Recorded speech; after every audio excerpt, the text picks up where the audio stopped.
Olá, como é que vai você? Seja muito bem-vindo a Dois Dedos de Teologia. Meu nome é Iago Martins, certo? Sou cearense, tenho 26 anos, sou homem, certo? Pastor Batista, tá bom?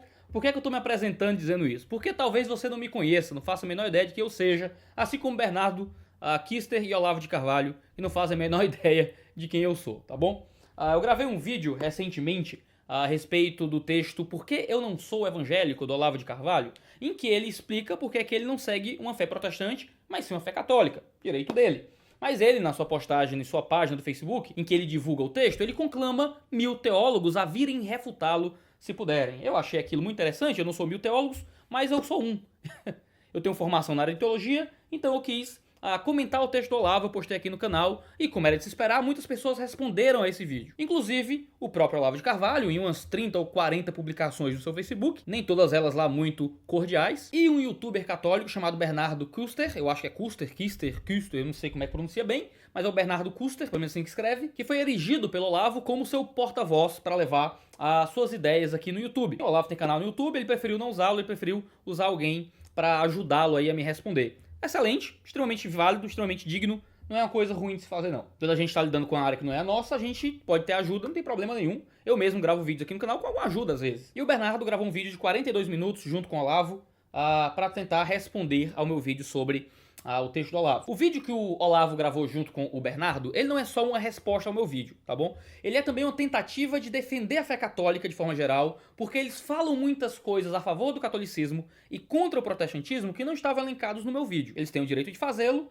e eu vou tentar responder algumas dessas coisas também. Mas o vídeo deles não é só uma tentativa de defender a fé católica de forma geral. É também uma tentativa de me desqualificar como debatedor, infelizmente. Se você pegar o tom da conversa, o modo como eles colocaram as coisas, você percebe que eles não me levam a sério, certo? Eles não me tratam como alguém inteligente, capaz, que pode conversar de igual para igual com eles, mas é um indivíduo tosco, burro, como o próprio Olavo diz, né? Uma indignidade eles terem que conversar comigo a respeito desses assuntos. É uma pena, certo? É uma pena. E eu fico muito feliz, agradeço a vocês que fazem parte aqui do canal, porque aqui no vídeo vocês perceberam o tom respeitoso e inteligente da minha conversa. No vídeo do Bernardo, uma miríade de pessoas estava lá, que são fãs do Bernardo, pessoas que seguem o Bernardo, comentando que o vídeo dele foi uma indignidade no modo como ele me tratou. Pessoas no vídeo do Nando Moura comentando o caso, tentando apaziguar a situação, mas defendendo o Olavo e o Bernardo e sendo repreensivo comigo. Muita gente também comentando, não é, dando razão ao que a gente estava dizendo. E depois que eles dois gravaram vídeos, tanto o Olavo e o Bernardo, quanto o Nando Moura, veio uma enxurrada de pessoas aqui, eu imaginei que iam vir uma enxurrada de pessoas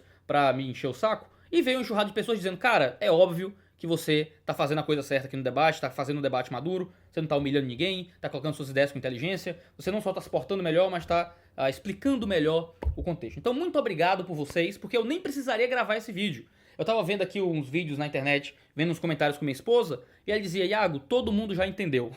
Todo mundo já entendeu o assunto, todo mundo já entendeu o ponto que você colocou, ninguém comprou, só algumas pessoas com um jeito muito específico de pensar, compraram as conversas do outro lado. A gente não precisaria se expor tanto pra continuar essa conversa. Mas eu achei que seria muito útil continuar essa conversa, tanto pra tirar alguns erros daquilo que o Bernardo falou sobre mim, certo? Quanto pra tentar lidar diretamente com os argumentos que o Olavo e o Bernardo colocaram, porque eles colocaram alguns argumentos. Se você der uma peneirada no vídeo deles, você encontra, entre as zombarias e as chacotas, argumentos que são usados pra lidar com aquilo que eu disse. Então, se eles usaram argumentos, então vou tratá-los com o respeito com o qual eles não me trataram e tentar lidar com os argumentos deles diretamente. Antes de lidar diretamente com os argumentos deles, eu preciso lidar com algumas coisas introdutórias que eles colocaram, que não tem nada a ver com o meu vídeo, que não tem nada a ver com fé protestante, mas que eles elencaram que é importante eu tratar de alguma forma. Constantemente no vídeo, eles elencam a ideia de que eu estou falando em nome de todos os protestantes. E eu não estou, eu falo em nome de mim, certo? As coisas que eu falo a respeito da fé protestante, eu estou me referindo à minha análise de todo um grupo, de uma comunidade que tem padrões de comportamento comuns. Eu não represento ninguém e eu não disse em nenhum momento no vídeo que eu represento todos os protestantes. Dizer que eu disse isso é ou mentira ou uma interpretação muito ruim daquilo que eu quis dizer. Eu digo que os protestantes que seguem o Olavo pediram que a gente respondesse. Foi isso que eu fiz. Às vezes eu falo a respeito da fé protestante, mas eu faço declarando como é esse grupo, esse movimento em suas práticas comuns. Por exemplo, no minuto 18, o Bernardo está dizendo que existe um princípio unificador entre os protestantes, que é o sola escritura. Ele está dizendo que existe um ponto de fé protestante que é comum a todos os protestantes. Ora, se existirem outros pontos comuns na fé protestante, então a gente pode falar de um corpo de pensamento comum aos protestantes É possível falar de uma fé protestante se existir um corpo comum de pensamento entre eles. Coisa que existe e que os católicos não querem aceitar. Eles constantemente falam que as divisões entre vocês são em coisas centrais, não são em coisas secundárias. De forma que não existe uma fé protestante, mas fés protestantes. Isso seria o nosso calcanhar de Aquiles. Tem até um trecho lá no minuto 7, segundo 20, em que o Olavo brinca, dizendo, tem um vídeo do Iago em que ele fala que não existem 33 mil seitas protestantes, isso é uma mentira, são apenas 9 mil, não é? E eles riem zombeteiramente. A questão é que isso é uma mentira a respeito do meu argumento. Eu não preciso tratar sobre muito disso aqui, porque eu já tratei sobre isso em um vídeo a respeito disso, sobre a falácia das 33 mil seitas protestantes. E vê só o modus operandi aí do Olavo. No vídeo que você pode assistir, eu recomendo que você assista, eu já respondi todos esses argumentos em vídeo aqui, eu argumento que eu fui em busca de onde estava essa ideia de 33 mil seitas, e descobri um livro, que é uma enciclopédia de religião mundial, que diz que existem 33 mil grupos cristãos, de forma geral, incluindo os católicos, e que desses 33, apenas 9 mil são protestantes. Ou seja, o meu argumento nesse vídeo é que nem mesmo o material que eles estão usando como base para dizer que existe 33, diz que existem 33. Esse material diz que são 9 mil. E eu apresento isso como um argumento inicial para então estabelecer um argumento explicando essas divergências e essas uniões entre os protestantes. Coisa que ninguém lida quando vai zombar de mim, não é? Qual o princípio da idolatria, ou da fragmentação, como dizia Eric Voegelin? É você escolher uma parte da realidade e esticá-la para substituir toda a realidade. Isso é uma idolatria teórica, né? Eles pegam um trecho do meu vídeo e eles sacam de um contexto para fazer ele significar o que ele não significa e transformam isso no argumento inteiro. O que eles querem é que você não veja o vídeo para que você não seja convencido pela argumentação que é posta. Eu não estou dizendo que o fato de serem 9 mil é uma coisa boa e responde ao problema. Eu estou dizendo que o material que eles usam para dizer que é 33 não diz que é 33, diz que é 9. E a partir daí eu construo uma outra argumentação. Indico que você vá na descrição ou no card e assista o nosso vídeo sobre as 33 mil seitas protestantes. E esse argumento de que não existe fé protestante, não existe um centro de unidade de pensamento protestante, porque as igrejas discordam de alguma coisa. Para mim isso já está respondido, está lá no vídeo que a gente gravou a respeito disso. Então quando o Bernardo diz que se eu fosse pregar em igrejas batistas, presbiterianas e tal, eu não seria aceito, ele é ignorante porque eu prego em igrejas presbiterianas, batistas, metodistas, pentecostais, assembleianas, em grupos interdenominacionais. Isso é um absurdo. Eu mesmo sou presidente de uma associação missionária que existe há 20 anos aqui no Ceará, cujos membros voluntários são pessoas de igrejas das mais variadas, Assembleias de Deus, presbiterianas, batistas, pentecostais, assembleianas, independentes, todos juntos em um único pensamento a respeito da fé, discordando em coisas muito secundárias, e então trabalhando juntos pela pregação do evangelho. Um indicando convertido para a igreja dos outros, um indo servir e ajudar na igreja dos outros, os pastores conversando. Porque essa conversa de que existe divisão dentro da igreja evangélica é conversa para católico dormir. Não é verdade, tá lá no nosso vídeo, você procura lá. No minuto 34, o Bernardo diz que eu sou presbiteriano. Eu não sou batista, certo? Uma igreja de periferia. Lá no começo do vídeo, minuto 3 até o minuto 6 e pouco, ele argumenta que eu estudei na Faculdade Teológica Sul-Americana e que foi lá que eu me formei. E porque eu me formei lá, ele dá a entender que eu não sou uma pessoa lá muito bem preparada, ele põe um tom jocoso a respeito disso e das pessoas da Sul-Americana. Eu não vou aqui comentar a respeito da Faculdade Sul-Americana porque o vídeo não é sobre isso, mas eu até concordo bastante sobre aquilo que o Bernardo falou. Mas eu não me formei, certo, tecnicamente, na Sul-Americana. O meu diploma de teologia é de lá. Então, de via de regra e de jure, eu tenho que colocar que eu sou formado pela Sul-Americana, eu tenho um diploma deles. Mas eu estudei por 4 anos no SIBIMA, o Seminário Instituto Bíblico Maranata, talvez um dos principais seminários conservadores do Nordeste, certamente um dos principais do Brasil. Talvez um dos seminários mais avançados no estudo do grego do Novo Testamento hoje, aqui no Brasil, professores excelentes, extremamente preparados. O que acontece? O meu seminário, onde eu estudei e onde eu dou aula, ele não é reconhecido pelo MEC. Ou mais propriamente, ele não reconhece o MEC. Então, para o governo, nosso seminário e nada é a mesma coisa. Mas a gente faz o curso de 4 anos lá, equivalente a um bacharel, um nível profundo de estudo, de leitura e de produção. Existia, até poucos anos no Brasil, uma coisa chamada covalidação, em que você validava o seu diploma de uma faculdade não reconhecida pelo MEC em uma instituição teológica que fosse reconhecida. Então eu fiz um curso de 1 ano na Sul-Americana e eles validaram os meus créditos da minha faculdade que não reconhece o MEC. Então por isso eu sou formado por eles. Eu fiz um curso de 1 ano online pela Sul-Americana e tive que passar, sei lá, uma semana em Londrina para ter as aulas presenciais e para receber o meu diploma de fato. Eu precisei disso para poder fazer uma pós em economia em São Paulo, em uma faculdade que me cobrava um bacharel reconhecido. Então me questionar por onde eu estudei está errado, porque com 5 minutos de pesquisa na internet você saberia que eu estudei em outro lugar. Agora, é muito estranho você argumentar sobre isso, sendo que o próprio Olavo de Carvalho não tem formação acadêmica nenhuma. O Olavo de Carvalho estudou até o primário, se eu lembro bem, ele estudou até a 4ª série. E no resto ele foi um autodidata. Excelente, eu acho isso muito válido. Eu creio muito no estudo pessoal das pessoas. A escola ela é um facilitador para algumas pessoas, mas você pode chegar muito longe sem estudar numa escola formal. Por que que minha eficácia e minha capacidade como teólogo seria questionada pela qualidade de onde eu estudei, se o Olavo não estudou em lugar nenhum e ele está aí do seu lado como argumentador sendo defendido? Você não precisa de chamado missionário, eu publiquei em 2015. Faça Discípulos ou Morra Tentando, eu publiquei em 2017, se eu bem me lembro, foi 2016. 2017. Nos dois livros eu falo mal da teologia da missão integral, que é a teologia aí da libertação evangélica que a FTSA, que a Faculdade Teológica Sul-Americana defende, e que você de alguma forma tenta me atrelar a eles. Você não chega nem a ter dignidade de dizer que eu não defendo a TMI, de que eu falo mal da TMI há muitos anos, que desde 2015 eu tenho livros contra a TMI, que eu tenho debates com grandes nomes da teologia da missão integral no YouTube, gente do céu. Eu sou odiado nos círculos da teologia da missão integral porque eu falo contra isso há muito tempo. Como é que você consegue me relacionar a esse pessoal da teologia da missão integral? Eu acho isso um pouco desonesto, um pouco ruim, um pouco deletério ao nível da nossa conversa, mas tudo bem. Agora, passadas essas introduções mais bobas, vou fazer aqui uma ponte para a parte principal do vídeo.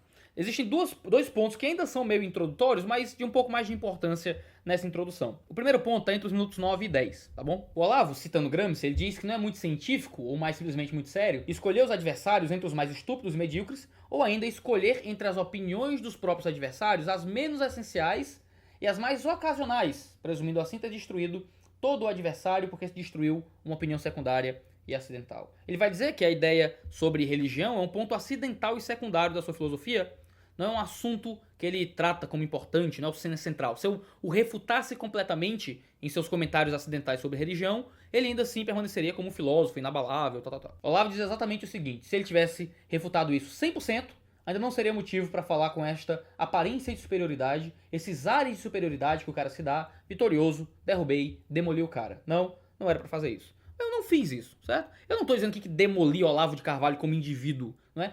Mas é o que eu estudei, é minha área do conhecimento, é aquilo que eu produzo prioritariamente, é aquilo que eu estudo o dia inteiro e produzo e escrevo o dia inteiro. Isso não é motivo nenhum de orgulho ou de superioridade. Eu simplesmente estou apontando um aspecto negativo naquilo que foi escrito quando fui requisitado para tal pelo próprio Olavo, que chamou eu e outros 999 para fazê-lo. Agora, se eu não posso responder a isso, com todo o respeito com o qual eu respondi, aí eu não sei o que eu tenho que fazer. Se o modo como eu respondi ao Olavo foi um ar de superioridade, derrubei e demoli o cara, então qual é o jeito de fazê-lo de forma respeitosa? Eu não sei como é que eu seria mais respeitoso do que eu fui. Eu não estou tentando destruir Olavo de Carvalho, ou tirar Olavo de Carvalho do debate público, ou o que for. Eu estou mostrando que um texto do Olavo era ruim, e não era motivo para nenhum tipo de burburinho em torno de questões de fé evangélica. Agora, o Olavo não me dá essa mesma graça, certo? Porque quando eu escrevo no Twitter respondendo uma pessoa que me xingava e cometo uns erros de português, porque eu erro ortografia o tempo inteiro, e só escrever no computador que corrige minha ortografia automaticamente não ajuda em nada, ele me trata como um analfabeto, que não entende absolutamente nada, por diversas vezes em várias postagens lá no blog dele e no Facebook dele. Mas se eu refuto um texto dele, ele se sente como se eu estivesse dando a entender que eu tô querendo destruí-lo como pessoa. Olavo, não me meça pela sua régua. Eu não estou tentando destruir o senhor como indivíduo ou ser humano, ou como pensador, como filósofo. Até porque o senhor como pensador e como filósofo não é assunto pra mim. Eu não tenho área de formação em filosofia. Assim como teologia não é assunto pra você. Porque você não entende muito de fé católica. Você pode ser um católico, mas você não é um teórico do catolicismo. Às vezes na minha vida que eu tentei falar de filosofia, eu dei pra trás. Eu não quero mais falar disso. Eu não tenho interesse de produzir sobre filosofia ou fazer comentários laterais sobre filosofia. Fugiu muito disso. Eu leio os caras, eu tenho minhas opiniões sobre o assunto, mas eu não tento me colocar como um sabedor da coisa, porque eu não sou. Então, se o senhor espera a minha caridade em termos de não colocar sobre o senhor de forma completa os erros que o senhor comete na área de teologia, cometa a mesma caridade de não colocar a mim de forma completa os deslizes que eu cometo em termos de ortografia na palavra. Até porque os seus textos a respeito de mim, muitos deles contêm erros de digitação, letras engolidas. O próprio texto que eu li tinha erro de acento, que é um erro de ortografia. Não faz sentido ficar gastando tempo com isso, Olavo. Não faz sentido ficar se atacando por esse tipo de coisa. O senhor é um homem que tem a idade de ser meu pai. O senhor deveria me tratar no debate de forma muito mais responsável, ponderada, madura, e não ficar fazendo esse tipo de ataque completamente infantil. Eu sei que você deve estar acostumado a lidar com um monte de maluco que chega babando, não é? E querendo mordê-lo como teórico ou como pensador. Eu sei que o senhor precisa de uma imagem como um pensador de renome até para ter seu ganha-pão. O senhor vive da sua imagem como pensador e como teórico. Eu só estou dizendo que eu entendo que alguém mostrar que o senhor não é inefável ou infalível pode afetar a imagem que as pessoas têm do senhor. Mas você não precisa estar tão em carne viva. Eu só estou lidando exatamente com um assunto lateral a respeito de sua filosofia. Não é feio ter limitações. O feio é descer o nível da conversa e agir como criança. Eu tenho 26 anos, Olavo. Eu poderia agir como criança e ainda não seria muito justificável. O senhor tem mais de 70, um homem que tem uma vasta obra escrita, best-seller no Brasil. Eu realmente tive um assinte de esperança de que essa conversa poderia ser respeitosa e elevada, infelizmente não foi. O segundo ponto, ainda nos comentários introdutórios sobre o Olavo, e você vai perceber que esses comentários introdutórios talvez levem mais tempo do que os comentários de fato, porque os argumentos centrais do negócio não foram tão bons? O Bernardo, lá pelo minuto 36, fala sobre filologia. E ele vai argumentar dizendo que parece que só filólogos podem entender o texto bíblico e receber a revelação exata da palavra. Né, que todo pastor deve ser um filólogo e tal. Quando Jesus diz, obrigado porque escondeste essas coisas de sábios e revelastes aos pequeninos e tal. Ué, como é que os pequeninos podem entender a fé se de alguma forma eu estou restringindo tanto a entrada na fé, criando uma teologia tão difícil, filologia, significado de palavras e tal. Mas não, Deus revelou a verdade do evangelho aos pequeninos. Você não precisa de filologia para ler a palavra e entender a palavra. A palavra está próxima, está perto de nós, diz o texto. A palavra é simples e quase tudo na escritura é fácil de entender. O problema é que existem vários homens que são servos do diabo, cuja religião quem criou foi Lúcifer, que gostam de enganar os homens pequenos na fé. E gostam de pegar esses pequeninos e enredá-los com complexidades e falsidades. Infelizmente, eu acredito que alguns católicos representam exatamente isso. Pessoas enganando as outras a respeito do verdadeiro significado da fé. Então surgem os pastores e os mestres na palavra que vêm para ajudar os pequeninos a não serem enredados pelas mentiras. A fé é simples, o acesso à fé é super fácil.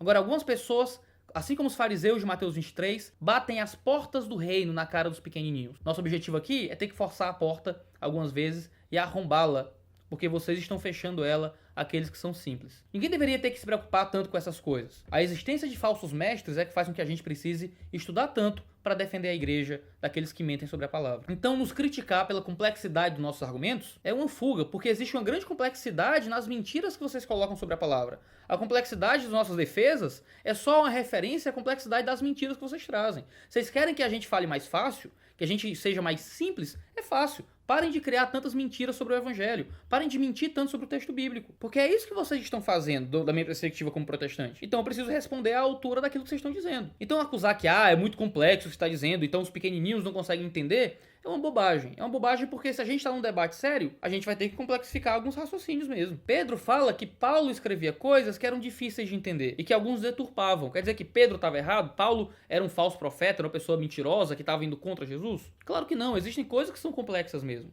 Por isso existe toda a ciência da interpretação bíblica para revelar a verdade de Deus aos pequeninos. Tá, chega desses comentários introdutórios sobre assuntos que não são lá muito relevantes, mas que eu precisava trazer aqui porque foi elencado pelos opositores. Agora vamos lidar diretamente com aquilo que foi posto por argumento em resposta àquilo que eu falei no meu vídeo. Então vamos lidar em ordem. Primeiro, o que eles falam sobre grego, que é uma coisa não muito importante. Segundo, o que eles falam sobre Bíblia e cânon, que tem uma importância média.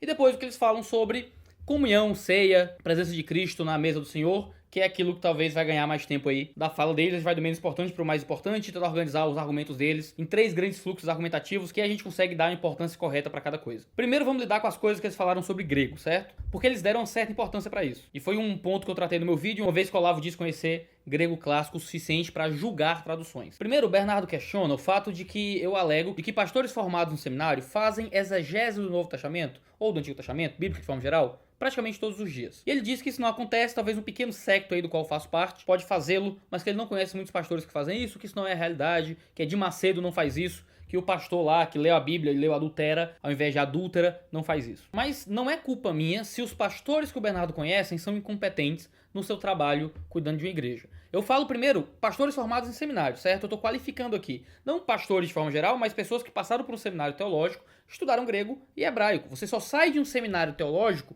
sabendo fazer exegese de grego e hebraico todos os dias. E tendo feito praticamente todos os dias. Ora, todos os seminaristas que eu conheço, todos os seminaristas que eu conheço, quando passam por grego e hebraico, precisam estudar grego e hebraico todos os dias e são ensinados no seminário a todos os dias continuar estudando grego e hebraico e fazendo isso para preparar os seus sermões ao longo da semana. Se você prega 3 vezes por semana, como a maioria dos pastores fazem, ou 2 ou uma, se você só pregar no domingo, você vai ter que gastar um tempo muito relevante em cima do grego do texto, ou mesmo do hebraico do texto. E ora, você acha que Edir Macedo é um padrão de teólogo? Não é? É um padrão? A Valdomiro Santiago é um padrão de teólogo? Esses homens fazem parte de um grupo que nem considerados protestantes são por muitas denominações. A IPB, por exemplo, pede batismo de pessoas que se converteram na Universal porque não reconhecem a Universal como uma denominação protestante. Ora, você mesmo falou, Bernardo, que os protestantes creem no sola escritura. Você acredita que uma seita neopentecostal acredita em sola escritura? Segue os 5 solas da Reforma? E alguém sabe quem foi Lutero, pelo menos? Nenhuma dessas seitas neopentecostais são padrão de um movimento protestante ou reformado. Esses pastores, muitos deles nunca pisaram no seminário, então nunca estudaram grego. Então tentar desqualificar o nível dos pastores formados em seminário no Brasil não é um argumento lá muito válido, e eu não sei nem para que serve esse argumento. Agora, o ponto mais vexatório do vídeo do Olavo com o Bernardo é quando eles falam sobre transliteração. Eu comentei que o Olavo faz uma transliteração errado, que é uma bobagem, eu disse que isso não é muito importante, mas é um aspecto técnico que você aprende talvez na primeira ou na segunda aula de grego no seminário. Mas se o Olavo está se arrogando em um texto que ele convida 1000 teólogos a tentar refutá-lo, a ser alguém que consegue julgar traduções do Novo Testamento usando dicionários, ele deveria ter um pouco mais de perícia nas tecnicidades do grego. E eu comento que ele comete 2 erros de transliteração. Você pode ver lá no vídeo. E desses 2 erros que eu comento que ele comete, ele se defende apenas de um. E como é que ele faz isso? Ele faz isso confundindo a grafia da letra maiúscula grega com a sua transliteração para o nosso alfabeto. O que é transliterar uma palavra, uma letra? Você tem uma palavra escrita em outro alfabeto, pensa no japonês, que escreve com aqueles kanjis, aqueles negócios que a gente não entende, a menos que você saiba japonês, e você quer falar aquilo em português, transliterar aquilo para o alfabeto português. Você vai ter que encontrar as equivalências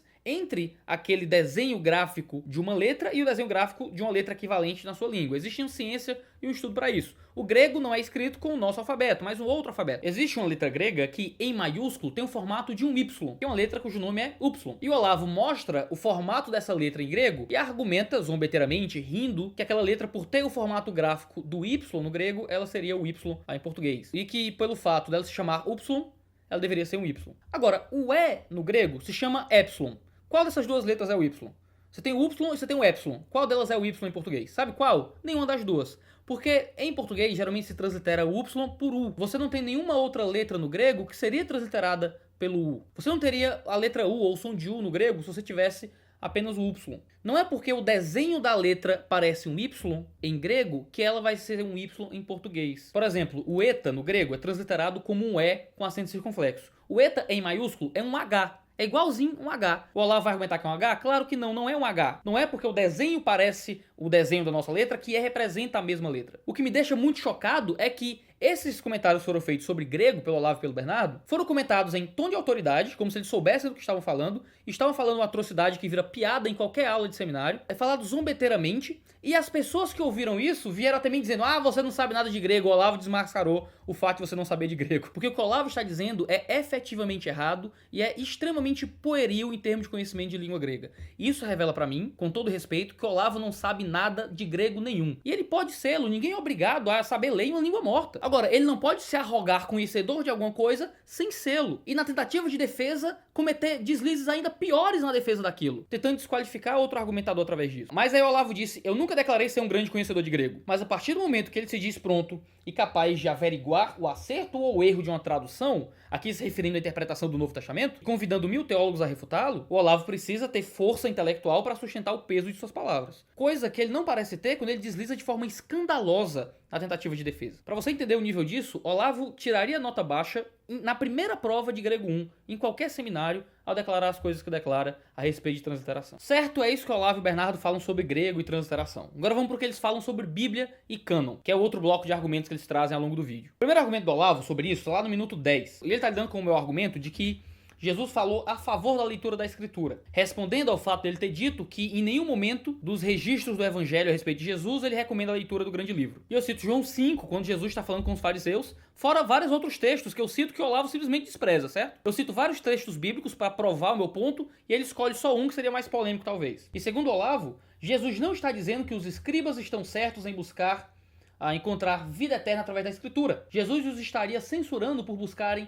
a verdade na Escritura ao invés de vir a ele como pessoa. Isso é João 5, 39, 40. Vocês estudam cuidadosamente as Escrituras porque pensam que nelas você tem a vida eterna e são as Escrituras que testemunham a meu respeito. Contudo, vocês não querem vir a mim para terdes vida. Ora, eles não estavam indo a Jesus, que era a pessoa, mas eles estavam procurando salvação no texto. E por isso, Jesus os estaria repreendendo por procurarem salvação no texto bíblico e não em Jesus. Qual é o problema? Olavo diz uma coisa muito legal. Ele diz assim, só um analfabeto funcional lê assim, amputando o versículo de sua continuação no versículo seguinte. E olha o que o versículo seguinte diz, versos 46 e 47. Se vocês crescem em Moisés, creriam em mim, pois ele escreveu a meu respeito.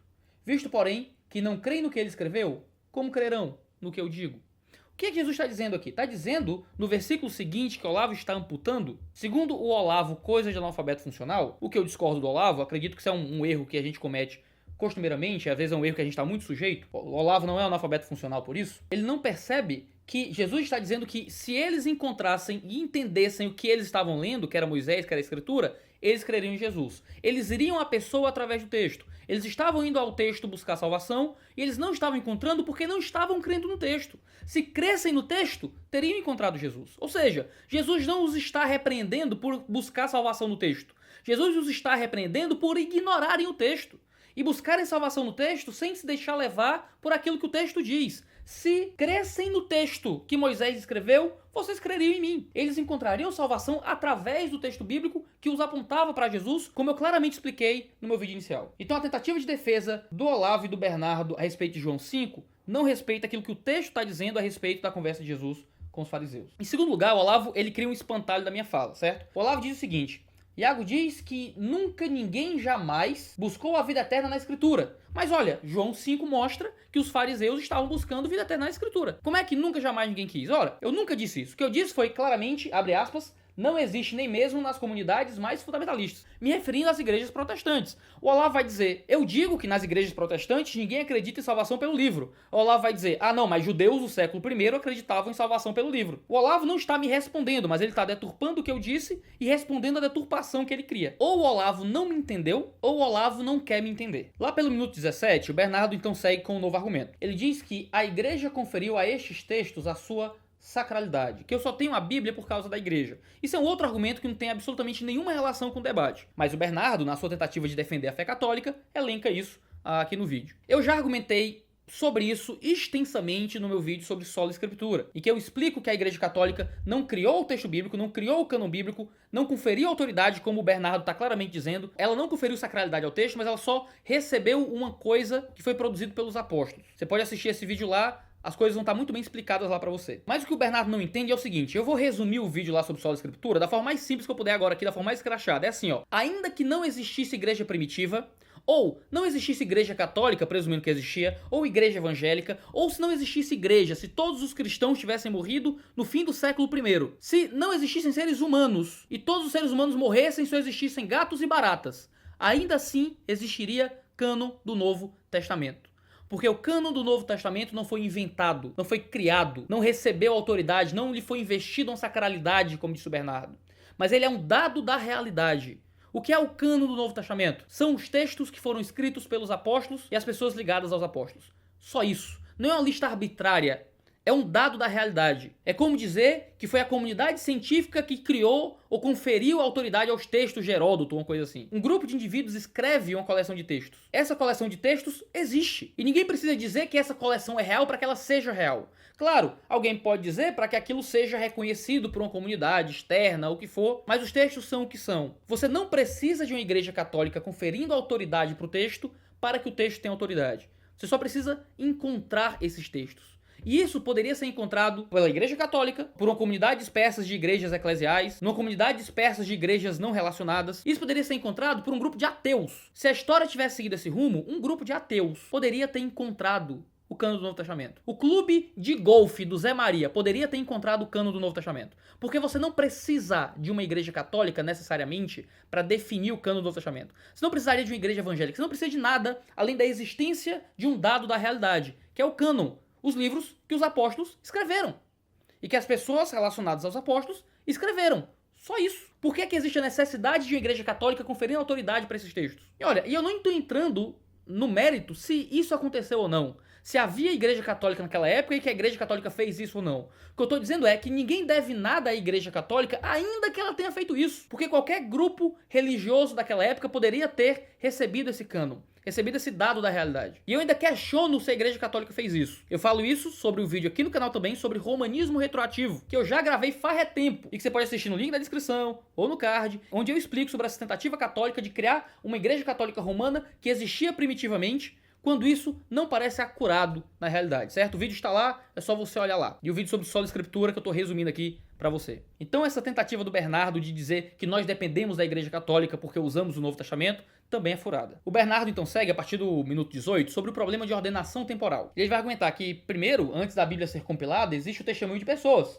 que depois de muitos anos foram compilados e transformados na Bíblia. E que por isso nós não confiamos no texto, mas no testemunho. Ele vai dizer que quando o pastor prega para alguém, a pessoa confia no testemunho e tem que confiar na pessoa, e que seria a mesma coisa. É a confiança nesse testemunho que salva. Quando a Bíblia não existia, até os anos 400, ele vai dizer, na verdade o cânon estava praticamente pronto até meados do século III, mas deixa pra lá isso aí, as pessoas eram salvas pelo testemunho. O ponto é, certo, talvez eu devesse ter sido um pouco mais explícito no que eu falei aqui no meu vídeo, eu posso ter dado a entender uma coisa que não foi muito boa. Até fui conferir no meu vídeo, eu acho que eu expliquei bem dentro do contexto, mas lidando com pessoas que não têm boa vontade com o que você está dizendo, talvez dê a entender uma coisa diferente. A partir do momento que a Bíblia está disponível como texto, você tem ali o registro do testemunho. Havia uma tradição que preservou os acontecimentos do tempo bíblico, aquilo que aconteceu com Jesus, o que os apóstolos fizeram, foi uma tradição que guardou tudo aquilo. Não havia ninguém correndo do lado de Jesus e escrevendo as coisas à medida que acontecia.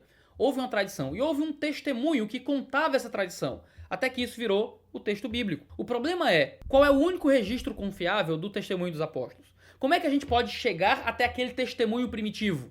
É através da escritura e apenas da escritura. A patrística não é suficiente para isso, porque os patrísticos entram em briga e em contradição o tempo todo. A tradição da Igreja Católica Romana não é suficiente para isso, porque ela entra em contradição consigo mesma o tempo todo, e à medida que houve um progresso de construção de teologia católica, coisas passadas estavam sendo corrigidas o tempo inteiro. O único reduto de transmissão e de preservação do testemunho primitivo é a escritura. Então, quando eu creio na escritura, eu estou confiando nas pessoas que redigiram a escritura e no Deus que inspirou essa escritura. É claro que o texto é um mapeamento das realidades sonoras da fala, mas ao acreditar no testemunho que está escrito no papel, eu estou acreditando no testemunho das pessoas que escreveram aquilo ali. Eu queria ter uma máquina do tempo, voltar no século I e ouvir Jesus e Paulo pregando, mas eu não posso fazer isso. E eles, graças a Deus, registraram a sua tradição oral, o seu testemunho na Bíblia Sagrada, que é o único registro confiável daquela tradição oral e daquele testemunho das pessoas. Não existe nada mais que tenha preservado essa tradição. É por isso que os protestantes creem no sola escritura, porque eles valorizam a tradição dos apóstolos e rejeitam falsas tradições que não vêm diretamente de Jesus. Quando Bernardo fala a respeito daqueles que não conseguem ler, ora, mas é a pregação da palavra de Deus que chega até as pessoas para que elas possam ser salvas. Alguém incapaz de ler o texto ainda pode ser salvo através da recepção da mensagem do texto. Aqui o Bernardo está falando coisas que não são muito coerentes com o que a gente diz. Ninguém acredita que é a leitura do texto, colocar a Bíblia na frente da cara e os olhos mirarem as letras. Não é isso. Mas é a apreensão do conteúdo que é transmitido da Escritura. É a verdade do Evangelho que vem através do testemunho do texto. E não a simples leitura de alguma coisa. Eu nunca disse isso, protestante nenhum acredita nisso. Essa é só mais uma deturpação que eles tentam montar para fazer eu parecer um ignorante. Se eu fosse realmente um ignorante, eles não tinham que ter tanto esforço para deturpar aquilo que eu estou dizendo. Para encerrar esse ponto sobre a Bíblia e o cânon, lá no minuto 39, o Olavo diz o seguinte, que o Novo Testamento não recomenda a sua própria leitura, porque um texto não pode se recomendar enquanto ele está sendo escrito. Aqui foi eu que teria dito isso. E ele me zomba por ter dito isso, porque, ora, um texto pode sim se recomendar enquanto ele está sendo escrito. Isso é normal, ele está no processo de escrita. Mas eu não disse isso, Olavo de Carvalho. Eu disse que o Novo Testamento não traria uma simples recomendação para a leitura do Novo Testamento, uma vez que o Novo Testamento é um conceito um pouco posterior, e que seria estranho ele se recomendar assim nominalmente, enquanto ele ainda está sendo produzido. Agora, eu digo claramente que enquanto os textos que compõem o Novo Testamento estavam sendo escritos, eles se recomendam como adições à escritura do Antigo Testamento. Então você pega uma introdução de um argumento posterior e trata isso como um argumento de forma completa. Isso é desonesto, é falso, é mentiroso e é dar falso testemunho. Até onde me consta, é pecado. E é não tratar aquilo que eu estou dizendo com respeito, que eu vos tratei na leitura daquilo que vocês escreveram. O Olavo está claramente deturpando minhas palavras e está, de alguma forma, concordando comigo. Porque se ele diz que o texto se recomenda, ele está concordando quando eu digo que havia uma expectativa canônica nos apóstolos. E essa expectativa canônica é um dos principais argumentos que eu uso para mostrar que você não precisa de uma igreja católica para conferir autoridade sobre um cânon do Novo Testamento. Fechado essas coisas a respeito de Bíblia, a respeito de cânon, vamos lá. Então agora vamos tratar diretamente com o que eles falam sobre comunhão, sobre a ceia. Então, calor do inferno aqui no Ceará, eu já não aguento mais esse suor. Vamos lá, no minuto 14, o Olavo reclama de eu dizer que a ceia representaria ou simbolizaria, e você escolhe para fins do argumento, lendo parte do texto dele. Ele diz que, eu não disse isso, hein? Eu disse que é o corpo de Cristo, não disse que representaria nem nada. O Olavo não entende que eu estava criando um argumento a partir daquilo que ele escreveu e não dizendo que ele escreveu aquilo. Por isso que eu digo, você escolhe para fins da argumentação aqui, onde eu estava construindo algo em cima do que foi dito. O texto do Olavo estava em tela, então eu não estava dizendo que o Olavo disse algo que ele não disse. No minuto 15, segundo 20, ele fala que eu não consigo relacionar um trecho com outro trecho naquilo que os reformadores escreviam. Ele diz que se eu pegar o que eles disseram aqui, pegar o que eles disseram ali, eu tenho uma somatória e então uma conclusão. E ele argumenta, olha o que ele diz que de fato Tanto Lutero, quanto Calvino, quanto Zwingli falam que a salvação vem pela comunhão. Não, eles nunca falaram isso. Eles falam desde Lutero que a salvação vem pela fé e pela fé somente. Que a salvação vem pela fé na obra de Cristo na cruz. Esse é o grande mote da Reforma Protestante, é o grande centro, é o fundamento daquilo que Lutero escreve. Lutero não diz, Calvino não diz, Zwingli não diz que a salvação vem pela comunhão. Novamente, Olavo está aplicando ideias aos reformadores que eles nunca tiveram, demonstrando um conhecimento ginasial não só da história da igreja, mas de teologia protestante. Ele vai comentar o que eles entendiam por comunhão, né? Ele vai falar de presença real, de consubstanciação, memorial e tudo mais. Por isso, nunca houve a comunhão de verdade nas igrejas protestantes. A gente come um simulacro de comunhão chamado consubstanciação. Como se a gente comesse a ideia, né? Ele dá a entender que a gente come a teologia da consubstanciação e não um objeto, né? Mas tudo bem. Aí ele vai dizer uma coisa meio estranha. Ele vai dizer que só sobrou a liturgia da palavra, é só o que tem ali, é só isso que os caras fazem, esse show ridículo, esses falsos milagres um atrás do outro. Eu não sei como é que o Olavo relaciona a liturgia da palavra com falsos milagres. Parece que ele faz aqui uma amálgama entre uma igreja protestante reformada e algum tipo de neopentecostalismo, de show de fé e coisas assim. Mas essa não é uma característica das igrejas reformadas, certo? Show da fé e venda de milagres é coisa de R.R. Soares, certo? Não é coisa de igreja reformada. Não é de igrejas que bebem diretamente da reforma protestante. Mas é muito estranho o Olavo acreditar que se não existe salvação pela comunhão, se não existe comunhão a ser comida, se não existe de fato a presença de Cristo na comunhão, então não existe comer do corpo de Cristo, então só existe salvação pela palavra, e essa é a somatória, mas o Olavo é meio ruim dessa matemática teológica que ele está construindo. O fato de não existir a presença física de Cristo no pão não significa que só resta a palavra como instrumento para a nossa salvação. Resta a fé no nome de Cristo, a fé naquilo que ele fez na cruz. Somos salvos pela fé. Essa ideia de que nós somos salvos pela comunhão é uma mentira que o Olavo está projetando sobre os reformadores. A ausência do corpo real de Cristo na ceia não significa que só nos resta a salvação pela palavra, porque nos resta a salvação pela fé e pela fé somente. É um dos motes da Reforma Protestante. Ele parece não ter nenhum tipo de caridade em me relacionar com esse tipo de movimento, e movimento ao qual eu me oponho há muito tempo. No minuto 20, o Olavo e o Bernardo falam que quando eu questiono onde é que a Bíblia diz que há a salvação pela comunhão, ele diz que não é a Bíblia que diz, é Jesus textualmente. Ora, como assim não é a Bíblia que diz, é Jesus que diz? A gente só tem acesso ao que Jesus diz pela Bíblia. Se nós sabemos que Jesus disse algo, é porque a Bíblia nos disse que Jesus disse algo. Você não tem como desatrelar o que a Bíblia diz e o que Jesus disse. Nós só temos acesso ao que Jesus disse através do que a Bíblia disse. Então quando ele diz que quem diz isso não é a Bíblia, é Jesus textualmente, ele tá entrando numa contradição sem sentido aqui. Ele usa novamente João 6 como um texto basilar para argumentar a respeito da ceia. E aqui é um problema sério na argumentação do Bernardo e do Olavo. Usar João 6 como um texto que fala sobre a comunhão, sobre a ceia e tudo mais. Eu já falei isso no meu vídeo, eu vou ter que repetir, certo? João 6 não está falando sobre uma cerimônia pascual. Ele não está falando de uma ressignificação da Páscoa, elencando a nova aliança do sangue do Cordeiro. João 6 acontece logo após a multiplicação de pães e peixes. Depois que pães e peixes são multiplicados, os homens voltam a Jesus querendo mais pão. Jesus os repreende e diz: olha, vocês não estão vindo para mim porque vocês estão querendo mais da minha pessoa e da minha presença. Vocês estão vindo para mim porque vocês querem mais pão. Vocês são um bando de safado querendo comer mais pão. E olha, vocês têm que parar de prestar atenção nesse pão humano aí que enche o bucho rapidinho e que logo acaba. Vocês têm que querer o pão que veio do céu, que sou eu. O pão que Deus entregou para vocês direto das nuvens. Ora, Jesus está usando a analogia do pão, que é parecida com a analogia, se a gente puder dizer assim, da ceia. Mas não é porque Jesus cria uma analogia com pão naquele momento que ele está se referindo à ceia. Jesus pode criar analogias de termos parecidos sem falar da mesma coisa. Jesus está criando analogia com a multiplicação dos pães, não com a mesa da comunhão. E por isso ele se diz como um pão a ser comido. Ora, quando ele diz que ele é o pão que desce do céu, ele não desceu de fato como um pedaço de pão francês do alto das nuvens. Ele é um indivíduo que deve ser recebido e crido. Devemos crer no seu sacrifício se nós queremos segui-lo de fato como um pão que nos sacia,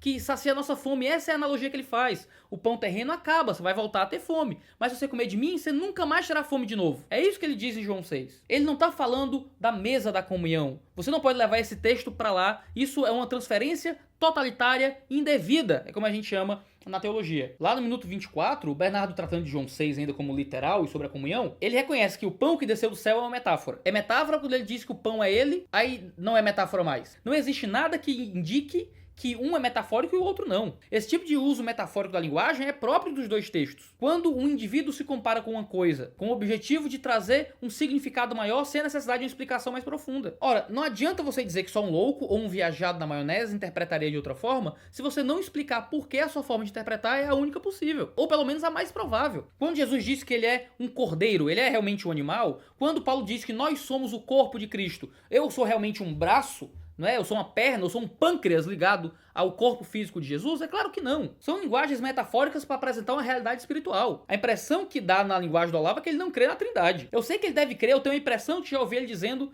crê na Trindade, mas na linguagem dele, de Jesus se transformar numa abóbora falante, a impressão que dá é que ele crê num tipo de unicismo, como se Pai, Filho e Espírito fossem uma coisa só, sem diferença de pessoas. Mas aí já é outra conversa. Jesus poderia fazer o que ele quiser. A questão é que, textualmente, não há nada que indique que ele o fez. A interpretação mais natural quando alguém diz que eu sou essa coisa é interpretar um tipo de metáfora sendo estabelecida ali e uma correlação de significado, não uma transfusão corpórea e material para aquela coisa, como vocês querem projetar nas palavras de Jesus. Agora, eu prometo que vai sair aqui no canal um vídeo no formato do De Olho no Texto, só sobre João 6, esse é meu corpo, esse é meu sangue, comunhão, pra gente fazer um material maior só sobre isso, de um jeito bonitinho, arrumadinho, propositivo, pra mostrar o que o texto bíblico realmente diz, com cuidado, fora desse clima de treta que vocês montaram aí em cima dessa conversa. O Bernardo e o Olavo também criticam o fato de eu ter dito que existe algo anterior à ceia que legitima a ceia, elencando 1 Coríntios 11. Ora, se existe algo anterior à ceia que legitima a ceia, então a ceia por si só não é suficiente para a salvação, mas aquilo que legitima a ceia também faz parte desse processo. O que é que eles vão dizer? Que é apenas a participação legítima, evidentemente, que legitima a ceia. Você precisa estar em estado de graça, isento e perdoado de seus pecados mortais. Aí então a ceia vai ser salvífica para você. Agora, se eu preciso estar em estado de graça através da penitência e da confissão, então esse estado de graça faz parte daquilo que é necessário para a salvação. A penitência e a confissão são necessidades para que eu possa ceiar de forma legítima. Então, por isso, penitência, confissão e estado de graça são necessidades para a salvação, tanto quanto a ceia. Se eu participo da ceia por si só não serve de nada. Eu preciso da participação legítima que é alcançada pelo estado de graça, através da penitência e da confissão. Ora, se eu tenho estado de graça, penitência e confissão, mas não comunguei, eu ainda vou ser salvo ou não? Se a resposta for sim, então a ceia não é necessária para a salvação. Se a resposta for não, eu preciso da ceia, então a ceia não é suficiente para a salvação.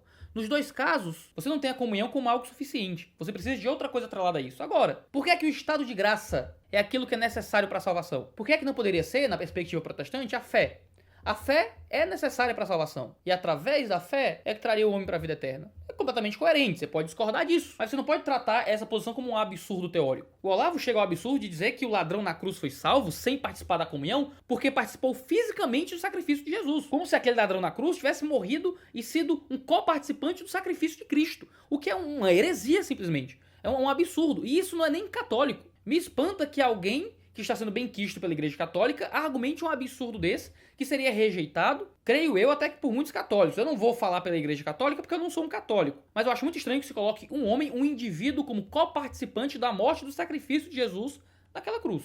Isso é uma péssima teologia da expiação. E o Bernardo bate palmas para isso, dizendo que isso faz todo sentido. O penúltimo argumento deles é sobre João 6 ainda, certo? A gente ainda tá nessa questão sobre João 6 e a comunhão. Lá pelo minuto 30, o Bernardo me critica porque o argumento que Jesus não estaria falando da comunhão em João 6, porque a comunhão ainda não existia. Mas a própria ceia seria sobre a morte e a ressurreição de Jesus, que aconteceria, mas ainda não existia. Por que é que a ceia pode ser sobre algo que vai acontecer, mas João 6 não pode ser sobre algo que vai acontecer? No minuto 37, o Olavo segue o mesmo argumento. E ele vai dizer que Paulo pode argumentar que o seu texto deveria fazer parte de um novo grupo de escritura, séculos antes disso acontecer, mas que Jesus, algumas semanas antes, não poderia falar da ceia que viria por acontecer. Paulo escreve argumentando que o seu texto era a palavra de Deus. Jesus faz a ceia argumentando que morreria e que aquela ceia era o símbolo do que iria acontecer. Em nenhum lugar em João 6, Jesus fala que ele ressignificaria a Páscoa para a ceia do Senhor. Esse era um conceito que não existia na mente dos apóstolos, não existia na mente do público. E Jesus geralmente fala sobre coisas que aconteceriam, explicando o que iria acontecer. Ele não pode dizer comam de mim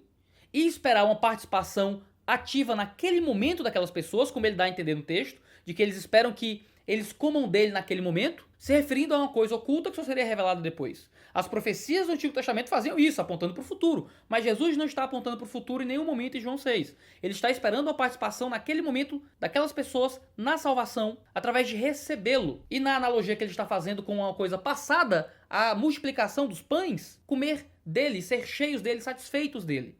E não simplesmente satisfeitos de comida do mundo. Então Olavo e Bernardo não percebem o contexto de João 6 e o que está sendo posto ali. Jesus poderia sim falar de coisas futuras, mas quando ele o faz, ele deixa claro no texto o que ele não faz em João 6, e ele claramente está fazendo referência ao acontecimento passado e não ao acontecimento futuro. O último argumento que eles colocam, e o Olavo diz isso no minuto 37, é sobre os milagres eucarísticos. Ele vai argumentar sobre as hóstias que sangram. Esse não é um argumento teológico, então a gente sai um pouco daquilo que a gente está argumentando aqui. Mas agora, Existe a questão de que esses milagres podem ser fraudes. Infelizmente é uma coisa que só é disponível a um grupo muito específico de pesquisadores, né? Agora, eu vou dar o bônus da dúvida e dizer que isso é verdade. Existem milagres eucarísticos, certo? Então quer dizer que milagres são validação de doutrina? As pessoas que são curadas em seitas neopentecostais, é tudo mentira? Porque eu vi na minha vida pessoas sendo curadas miraculosamente em seitas neopentecostais. E as curas miraculosas do Seishonoye e de religiões orientais. E os milagres que acontecem no animismo africano, que muitos missionários nossos voltam aqui e contam pra gente o que eles viram lá. Existem milagres em muitos lugares, e Calvino já dizia que Satanás também tem seus milagres. O milagre não serve de validação a uma doutrina, pelo contrário, a doutrina é que serve de validação para o milagre. Porque existem milagres em muitos locais afastados da verdadeira fé. Se as hóstias que sangram validam a doutrina católica, todos os outros milagres validariam as doutrinas alheias ao catolicismo. Então, no fim das contas, os milagres não validam nada. Aí o Olavo diz, Jesus não pode transformar o vinho em sangue, mas o diabo pode. Ora, Jesus pode. Ele só não o estaria fazendo caso o vinho fosse sangue de verdade. E Jesus poderia fazer esse tipo de milagre hoje também na igreja protestante se ele quisesse. O mundo é muito grande, já que o vinho representa o sangue de Cristo. Por representar, Jesus poderia transformá-lo de fato em sangue se fosse o seu interesse. Eu não conheço casos disso, mas é altamente possível. Isso acontecer não significa que há uma transubstanciação ali. E o Bernardo diz que as pessoas tomam e vão santificando, se referindo à ceia. Veja como o diabo é bonzinho. Mas isso é petição de princípio. Ora, você assume que a fé católica é real e que esse aprofundamento de participação na fé católica representa um aumento em santidade. Se a fé católica for mentira, esses milagres estão aprofundando as pessoas na mentira. Então a questão não é se o diabo está ou não fazendo isso, é se a fé católica é real ou falsa. Você está cometendo uma mera petição de princípio e tentando provar algo já assumindo que ela é verdade. Esses são os argumentos postos no vídeo do Bernardo com a participação do Olavo. Para mim é até esquisito que tanto eu, quanto o Bernardo, quanto o Olavo estejamos olhando para o mesmo objeto de realidade. A impressão que eu tenho é que a gente está olhando para coisas diferentes. A impressão que eu tenho é que a gente fala línguas diferentes, que nós somos extraterrestres. Mas ainda assim estou disposto a um debate aberto, respeitoso, que ainda que possa condenar o erro do outro de alguma forma, que tenha algum nível de civilidade nessa conversa. Para mim, esse é o encerramento desse debate, certo? Eu não quero transformar o 2D de teologia num lugar para ficar simplesmente discutindo com as pessoas. Então, eu seleciono esses argumentos, eu os coloco numa planilha aqui e trato do tema teológico maior num vídeo de segunda-feira, ou lido especificamente com tal texto bíblico no de olho no texto, sem citar os nomes do debate, simplesmente lidando com a questão que foi posta pelo outro lado, mas com uma produção mais propositiva de conteúdo, pra gente não ficar também num negócio meio maldito e ganhando views em cima de polêmicas, em nome de pessoas, em tretas constantes. Isso não é do meu feitio e eu não quero que se torne. Agora, o Bernardo termina com um convite meio safado para debate, certo? Eu pago a sua passagem para você vir em Londrina, este debate no colégio tal, Maria não sei o quê, desde que você me prove que a sua fé calvinista é a fé verdadeira. Tá aqui, moço. Tá aprovado, tá bom? Se chama O Cristão Reformado, uma introdução bíblica aos pilares do protestantismo. Foi publicado pela Box 95, tem uns 330 páginas, formatinho grande, certo? O livro é até bonitinho, olha como é que vai. Olha que livro bonitinho, cor bonita, capazinha aqui e tal. Tá aprovado, certo? Aqui eu mostro como os 5 solas da Reforma e os 5 pontos do Calvinismo são a verdade da Escritura. Se você discorda, ou você faz um trabalho provando que isso aqui está falso, ou você me manda um e-mail para eu lhe passar meus dados para as passagens, tá bom? Um abraço, obrigado a todos vocês. Amanhã tem vídeo na programação normal aqui no canal. Deus abençoe todos vocês e falou!